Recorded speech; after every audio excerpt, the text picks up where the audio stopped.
Hi, I am Rohit.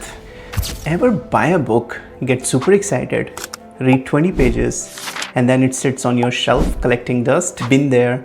That's why I started Rohit Redefine. Here I take big bold ideas from powerful books and break them into simple fun lessons that you can actually apply. Productivity hacks that actually work, money lessons without boring jargon, and life experiments where I try out book ideas so you don't have to. My goal here is to make reading practical, fun, and worth your time. Whether you are a busy professional, a lifelong learner, or just curious. If you don't love books but don't always have the time, or you just want lessons that help you grow, hit that subscribe button and join me here at Rohit Redefine, because around here, we don't just read books, we read, reflect, and apply. Here is one of the book that I have been reading from last couple of days, and I just finished it. So thought of sharing the feedback and my lesson learned from this book. The name of the book is Subtle Art of Not Giving a Fuck.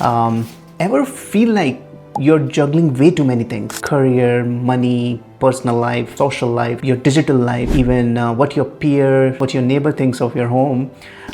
So many decisions, right? Me too. Well, Mark Manson has one of the things to say about that. Stop giving a fuck, but in smart way. Today, I will break down 3 simple lessons from the subtle art of not giving a fuck. And yes, you will laugh because this book doesn't take life too seriously. So here is lesson 1. You have so many fucks to give. Spend them wisely. Yes. Spend them wisely. Think of your perks like phone battery. You wouldn't waste 80% of your charge on Candy Crush before an important Zoom call, right? Same goes for life. Stop wasting energy on who unfollowed you or whether Karen from work liked your idea or not. Save it for stuff that matters. Your health, family, career goals, or finally learning to cook more than 2 dishes. That will take you to places. Alright, excited for lesson 2? Here it is. Happiness comes from solving problems, not avoiding them. Yes. Life is kind of like your phone notifications. The second you clear your WhatsApp message, 3 more emails land in your inbox. Then the Teams messages, your bank app reminds you about the bill that is pending, and suddenly your screen is lit up again. Problems are just like that. They never stop. Manson's point is, don't ignore them. Don't stress about having problems at all. Real trick is picking the right ones to deal with and actually solving them. That's where progress and happiness comes from. Let me give you an example. Say if you're broke,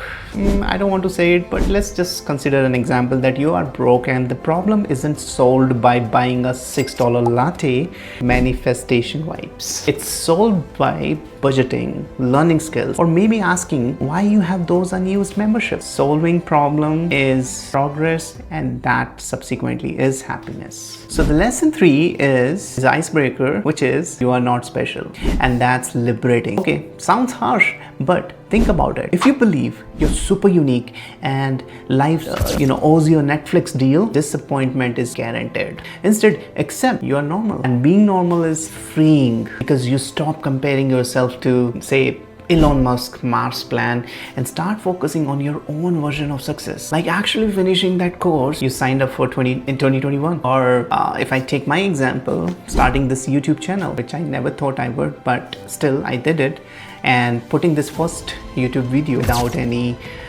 prior experience or any knowledge of how to make the YouTube videos in front of the camera. I'm doing more mistakes than ever. I'm a little bit nervous and don't have any guidance as such. So, but that doesn't mean that I have to compare my videos with Mr. Beast or all other big shots that are there in the YouTube world. No, that's not the way to think, because you're not special. However, you're normal. The book's not really about not caring at all. It's about caring less about the dumb stuff and more about the things that actually shape your life. And remember, recently I have learned this lesson. Life is short. Problems are forever and your fucks are limited. Use them wisely. Alright guys, if you like this breakdown, hit subscribe, because next time I'll take another book and make it simple, funny, and real. Until then, don't waste your 1% battery on the Candy Crush.